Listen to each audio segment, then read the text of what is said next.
की वीडियो में हम देखने जा रहे हैं सीमोस टेक्नोलॉजी। सबसे पहले हम स्टार्ट करते हैं इंट्रोडक्शन टू सीमोस से। CMOS stands for Complementary Metal Oxide Semiconductor।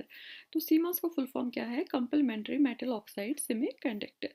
CMOS technology is one of the most widely used technologies that help to create integrated circuits in various applications। ठीक, तो इन CMOS technology जो है ये use होता है integrated circuit बनाने के लिए। इंटीग्रेटेड सर्किट क्या होता है? एक चिप होता है जिसमें बहुत सारे जो है कंपोनेंट्स इंटीग्रेट किए गए होते हैं। तो उसको हम कहते हैं इंटीग्रेटेड सर्किट। ठीक है, तो एक चिप है उसमें बहुत सारे कंपोनेंट जो है फैब्रिकेट किए गए होते हैं। जो वो चिप बनता है उसको हम कहते हैं इंटीग्रेटेड सर्किट। तो वो कंपोनेंट्स क्या होते हैं जो इसमें इंटीग्रेट किए गए होते हैं या फैब्रिकेट किए गए होते हैं? वो कंपोनेंट्स रेजिस्टर्स होते हैं, डायोड्स होते हैं, ट्रांजिस्टर्स होते हैं, एक्सेट्रा।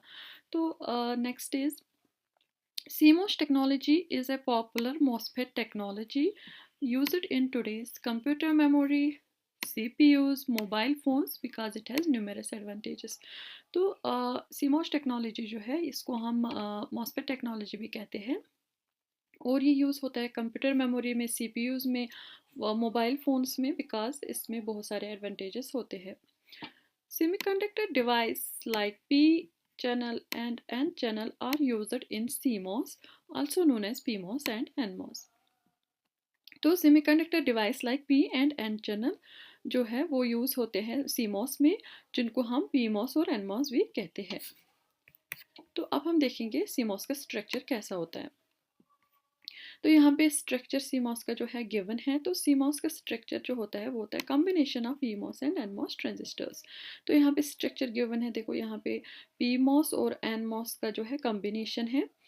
तो पीमॉस का जो गेट और एनमॉस का जो गेट है वो कनेक्टेड है आपस में और फिर कनेक्टेड है इनपुट के साथ। ऐसे ही पीमॉस और एनमॉस का जो ड्रेन है आपस में कनेक्टेड है और फिर कनेक्टेड है आउटपुट के साथ।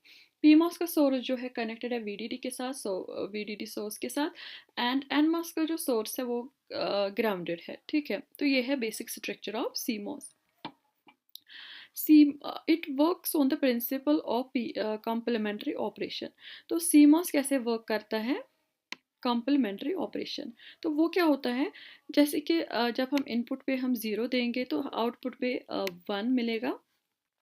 तो जब हम इनपुट पे 1 देंगे तो आउटपुट पे क्या मिलेगा? 0 मिलेगा। तो ये होता है कॉम्प्लीमेंट्री ऑपरेशन। जैसे जैसे हम देखेंगे 0 का कॉम्प्लीमेंट क्या होता है? 1 होता है। ठीक है, तो ये है कॉम्प्लीमेंट्री ऑपरेशन। तो इस ऐसे ये वर्क करता है। It has lower power dissipation due to negligible static power consumption. ठीक है, तो इसमें जो है पावर डिसिपेशन जो है वो लो है और due to negligible static power consumption.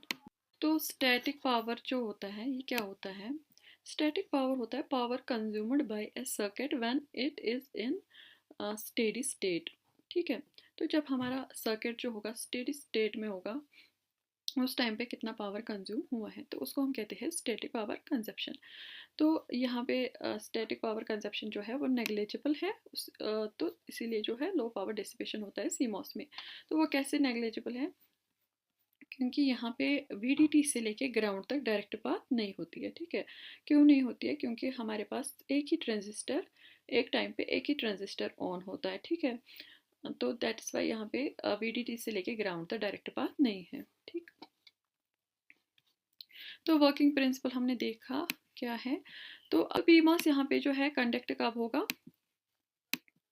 Sorry, हाँ, तो पीमॉस कंडक्ट होगा जब हमारा इनपुट जो है लो होगा। तो जब हमारा इनपुट 0 होगा तो पीमॉस ऑन होगा उस टाइम पे। ठीक है, तो जब हमारा एनमॉस जो है कब कंडक्ट होगा? जब हमारा इनपुट 1 होगा उस टाइम पे हमारा जो एनमॉस है वो कंडक्ट होगा।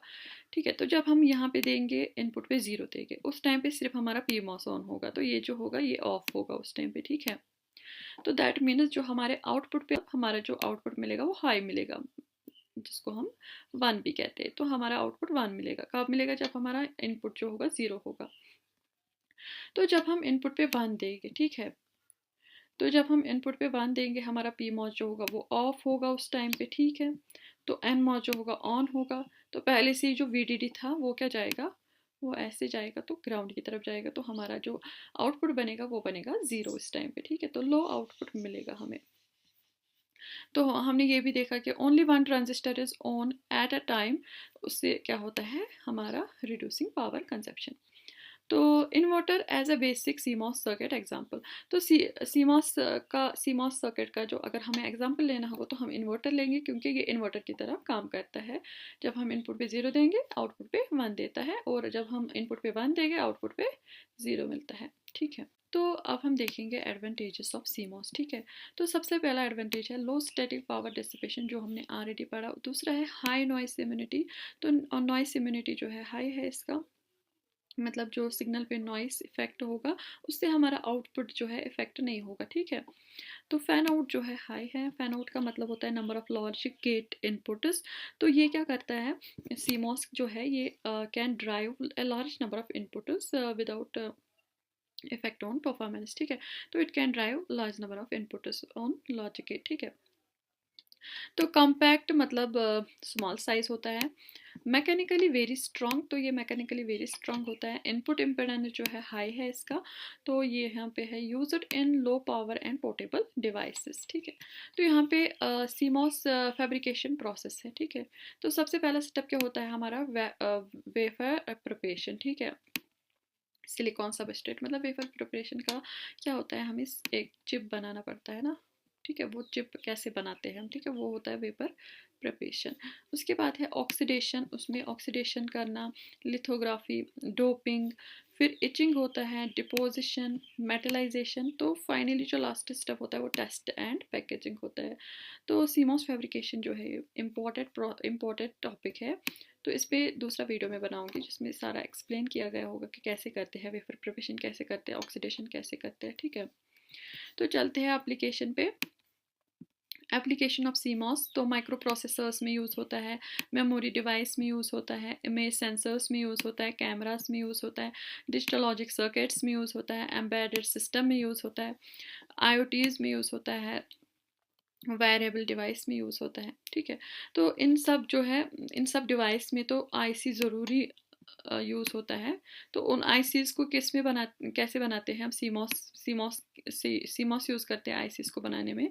तो ये आईसीज़ किस में यूज़ होगा, ये आईसीज़ यूज़ होगा इन सब चीज़ों में, जैसे डिजिटल लॉजिक सर्किट्स में यूज़ होते हैं आईसी, एम्बेडेड सिस्टम में यूज़ होते हैं आईसी। तो वो आईसी कैसे बनाते हैं हम, सीमॉस टेक्नोलॉजी से बनाते हैं। तो ये सीमॉस जो है सारे डिवाइसेस में यूज़ होता है। ठीक है,